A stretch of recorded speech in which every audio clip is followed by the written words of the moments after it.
Good afternoon, Patriots. How are you today? Had a great lunch, as those of you that follow me on Twitter know.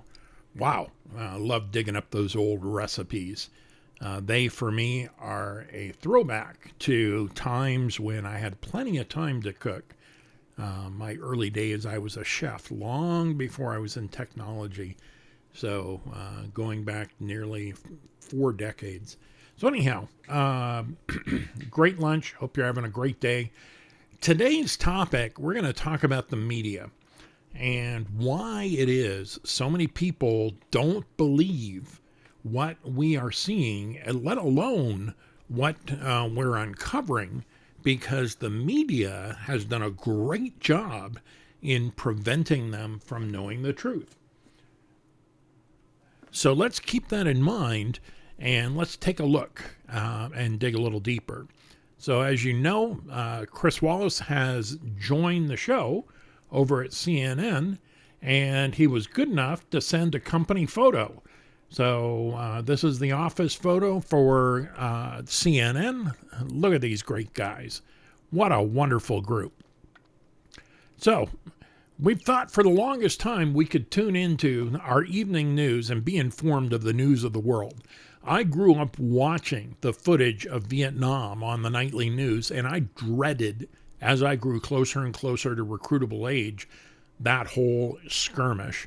The news was being used even then to foment fear, justification, and country fervor to maintain our position in Vietnam. It was only much later we learned that this was more about arms smuggling and drug smuggling and the addictions of our country.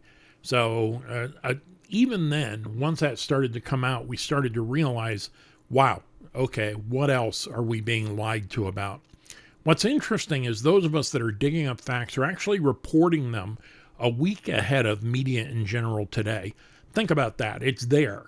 But the media companies are vacillating about whether or not to expose it, or they are just that bad at digging for facts. So as a result, they stumble over them as a result of our work, like a few podcasters that rely on those of us that do research.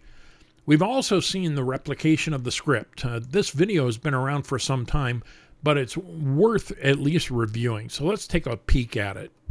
Last month, dozens of local news anchors around the country spoke in unison to defend their stations and blast the so-called fake news media. The sharing of biased and false news has become all too common on social media. More alarming, some media outlets publish these same fake stories without checking facts first. This is extremely dangerous to our democracy. But it wasn't their choice to make those statements, which sound like they're coming straight from the president's Twitter feed. And the president has their back. Tweeting this morning, the fakers at CNN, NBC, ABC, and CBS shouldn't be worried about the quality of Sinclair's reporting. But these are not anchors at Trump TV, at least not officially. These are all affiliates of Sinclair Broadcast Group.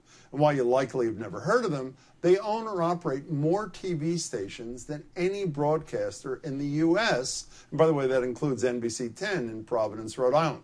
And they could own even more if the Federal Communications Commission approves their bid to buy Tribune Media. That fake news diatribe was just one of the outlet's many must-read or must-run commentaries and segments, all Trump-friendly and all mandatory for Sinclair stations. So think about that. You can watch the rest of that on your own. But who owns the media and who is presenting that particular narrative? We need to investigate that and actually learn for ourselves what's going on. There is a number of books written about Operation Mockingbird, and we'll discuss that in a bit. But it shows us this indeed is our challenge. So who owns what you watch? Back in 2007, the average U.S. household received 119 channels, and the average house tuned into at least 16 of those for a minimum of 10 minutes. But who owns those? With mergers, splits, and acquisitions taking place in TV every year, it's hard to know which companies are responsible for taking up most of our time in front of the TV. So here, let's expose those. So as we take a look here, there's Time Warner, there's Disney, there's CBS, there's NBC, and we've got a number of other media companies. What's interesting, and I actually just noticed this, AMC is not connected to anybody. And that is interesting. So those of us that are following AMC stock, that's a very interesting note. The rest of these are all well connected. So Time Warner owns HBO, the Cartoon Network, and a number of other things. Disney owns ABC. Yeah, you heard that right. They own ABC, ABC News, ABC Family, ABC Daytime. They also own CNN. So keep that in mind next time you're watching. I did some work for Disney for a period of a year back in 2006 and managed their data centers out of Seattle. So I learned quite a bit about Disney at that time, and it was a shocker. So who makes the most money? If we look 10 years ago, Disney by far made the most. And then we're followed by NBC, CBS, Liberty Media, and so on. Who owns the most? Again, Disney, and then Time Warner, and then everybody else follows after that. So keep that in mind. Disney is far bigger and far more impactful than you would realize. If we look at the history of Time, there were only 4 basic media groups back in the 40s. So if we go back 80 years, Time Inc. was there, ABC, NBC, and CBS. That's how I remember it growing up. Then in the 70s, we got Viacom cable, and everybody was raving. If you've got cable, you were I got the hiccups. You were then doing phenomenal in your neighborhood because you had cable and you had more than the local channels. And then Turner Broadcasting came up and got assimilated by Time Warner. So keep that in mind, and you can see the natural progression. But who are the top 6 media brands? Each media brand has its own agenda. Although they are all part of the same billionaires club, the messaging is going to be quite similar. Some of these you may be surprised at. 2 of them I've actually worked at, and I mentioned Disney once already. So the deception, it was quite clear as I left each one of them. So if you take a look, we've got Time Warner as number 1, Disney as number 2, Bertelsmann as number 3. And if you drill in on that, there's a number of channels that I'm not familiar with, but it's on the international list for online viewing. Number 4 is Viacom, and most people are familiar with Viacom Cable. Paramount is owned by them and controlled by them. And then we've got the News Corporation, and they own Fox News. So what was interesting about that is you realize Fox has transitioned, and there's a number of things that are involved with Fox. And then Vivendi is up here, Vivendi Universal, and there's a number of corporations they claim fame to that I'm not familiar with, but they own Universal Studios, which everybody's familiar with. So keep that in mind. So who owns the web properties? And this is another piece of the media puzzle that a lot of folks are not privy to.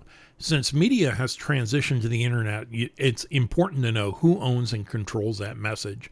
As many of us that have been online pointing out the issues with certain platforms and subsequently being banned, blocked, or removed have discovered, it's all one big family that it cooperates together to foment the same messaging. So you can start from the center of who owns who, and you can actually trace the route. So we've got Facebook, then we've got Messenger, then we've got Jim and Go, Instagram, etc. So you can go through the routes on this, and this is on our website. eBay and their messaging, Groupon, Uber, Apple, all of these are prime owners of various messaging platforms. What's interesting, I just noticed here, Microsoft owns LinkedIn. Now that to me is a surprise. I was not aware of that. They also control Yammer, which I'm familiar with. Obviously they control Xbox, but there's a number of other things they own, and you can trace that as well. So there's quite a few companies that own the bulk of the online media companies, and this diagram is actually really informative.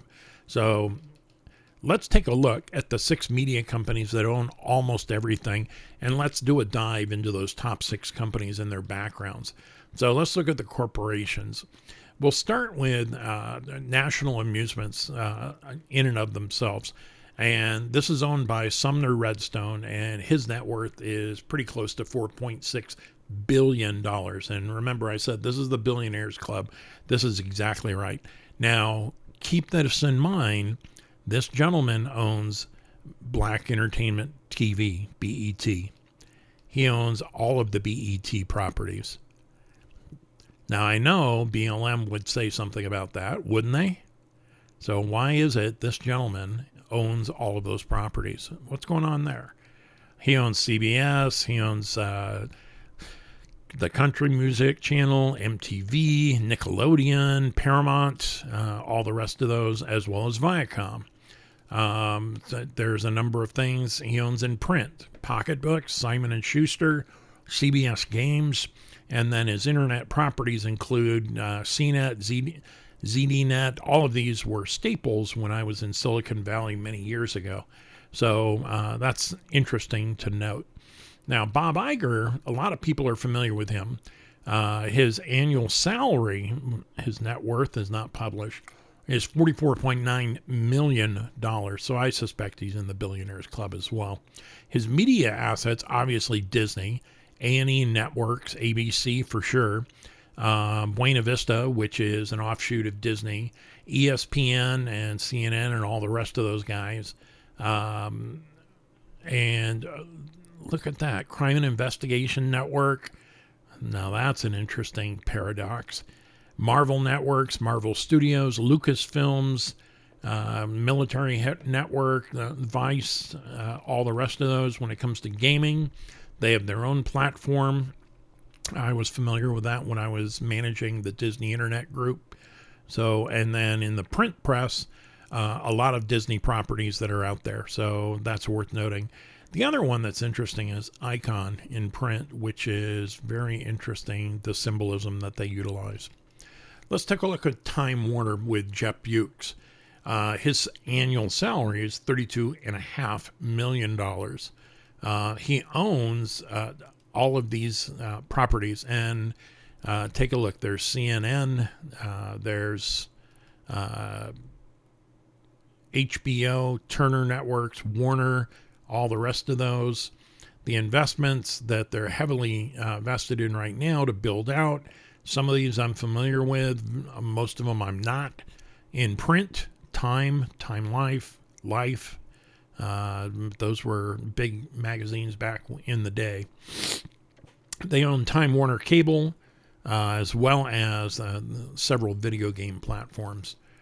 So the thing that we need to keep in mind here is the illusion of choice.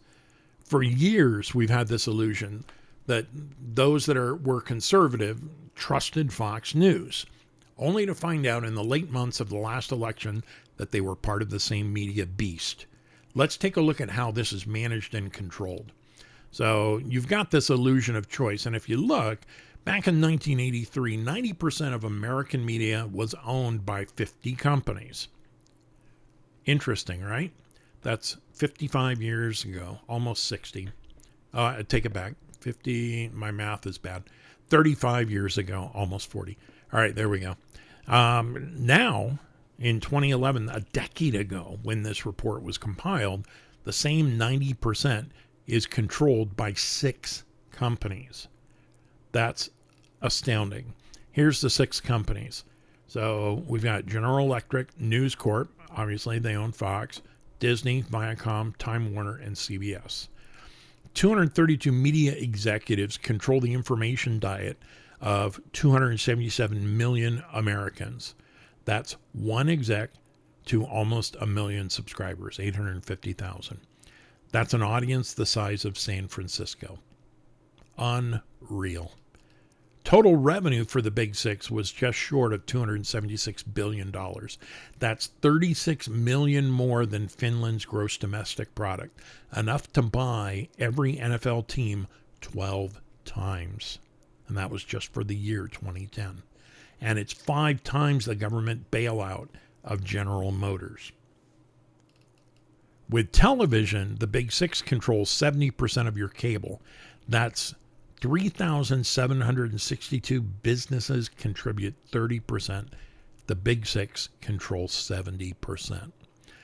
When Comcast merged with NBC, they took control of 1 out of every 5 hours of television. That's a monopoly of 11 U.S. markets, such as New York City and Chicago. When it comes to the news, 178 million unique users read Time Warner News every month. Now think about that. If they want to foment a particular narrative, you've got more than half of America reading Time Warner News. That's 2 times Dig, Tumblr, and Reddit combined, and almost 3 times Google News. Here, by comparison, you can see the number of people that read the Wall Street Journal, the Sun, and the Australian. That's where these are primarily consumed, and it's owned by the same news corporation. News Corp owns those top newspapers on 3 continents, and in 2010, they avoided $875 million in U.S. taxes by doing this. That's enough to double FEMA's budget or fund National Public Radio for 40 years. When it comes to radio, and yeah, radio still exists, in 1995, the FCC forbade companies to own over 40 stations, yet Clear Channel owns 1,200 stations. In Minot, North Dakota, they own every station. Let that sink in. Everywhere else in the United States, 80% of stations' playlists match. For example, Mrs. Robinson, and I remember that from The Graduate, has aired 6 million times. That's 32 years of back-to-back nonstop play. So if you were age 3 listening to Mrs. Robinson for the first time, at age 35, you would still be listening to the same song. That's how long or how often that song has been played.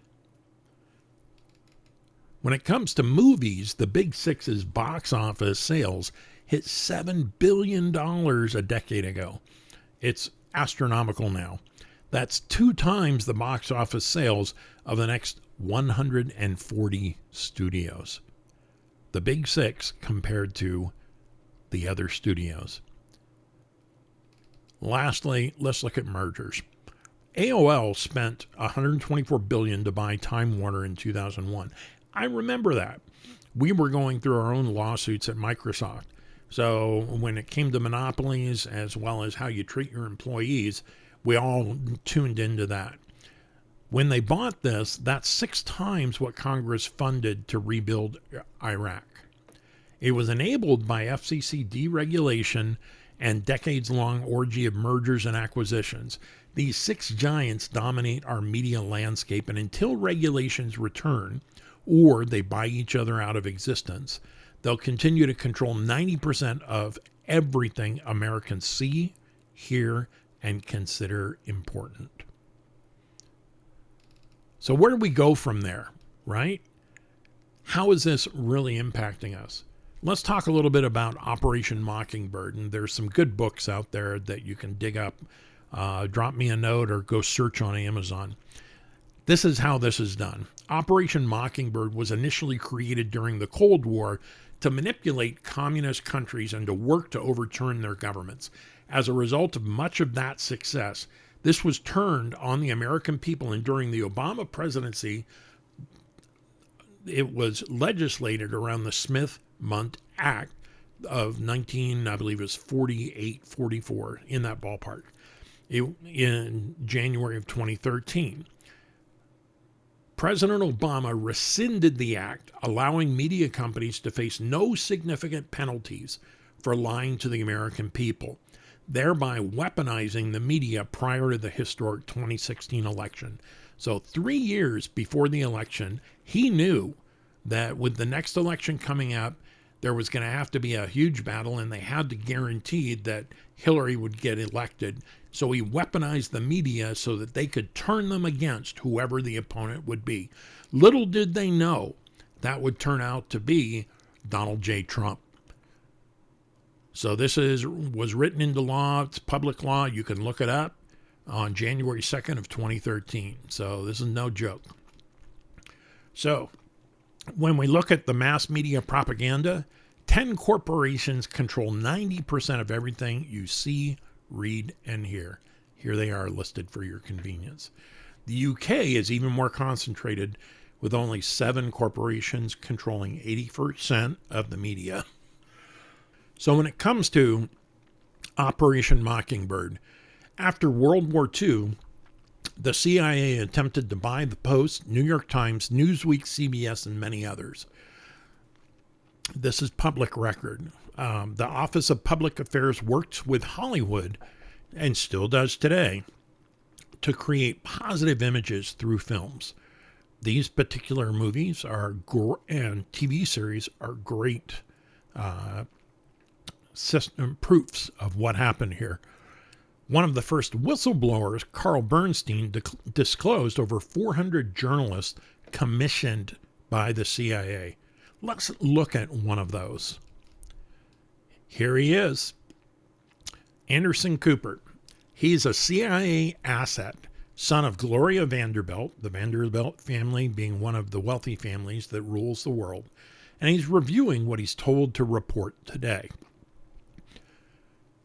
If you look, Gannett is operated by the CIA. They provide daily talking points and provide false flag crisis actors, and is the hub of the CIA's Project Mockingbird. Storytelling at its boldest. Gannett owns over 100 daily newspapers and nearly 1,000 weekly newspapers. Think the media got the memo? Take a look. Here's the headlines from July 22nd, 2016. In an acceptance speech, Trump's America is a dark and desperate place. Trump offers dark vision of America in GOP convention speech. Donald Trump takes America on a journey to the dark side. Look at this. Dark, dark, dark, dark, dark. This is their talking points. Look up Operation Mockingbird. Do some research. Demand fake news, mainstream media start doing real journalism again and tell the people the truth. So what do? Start finding alternate news sources. Do not use privately funded sites like Snopes and others as we do. Know that they are funded by the same folks as above. I've had literal knockdown, drag out arguments with other techies that I've worked with in the industry, from Sun Microsystems, Microsoft, and others, that swear by Snopes. And I'm telling you, they are not what they pretend to be. Learn how to research on the internet. There has never been a time in history where so much information has been available to so many for so little to get at it. Educate yourself. Don't rely on others to tell you what's truth or not. If you do, you'll end up with the same thing we ended up with for 8 years beginning in 2008. Do not do that. So what's next for me? We're going to talk about PSYOPs. And if you're not familiar with the term, we're working on a video that will help you understand. These are components of a government operation known as a psychological operation, PSYOP for short. This is to help garner support, false information, and mass approval for false narratives. So we're going to talk about those in the next show. So I look forward to hearing your questions and comments. Have a great afternoon, and most of all, be at peace with all people. Shalom.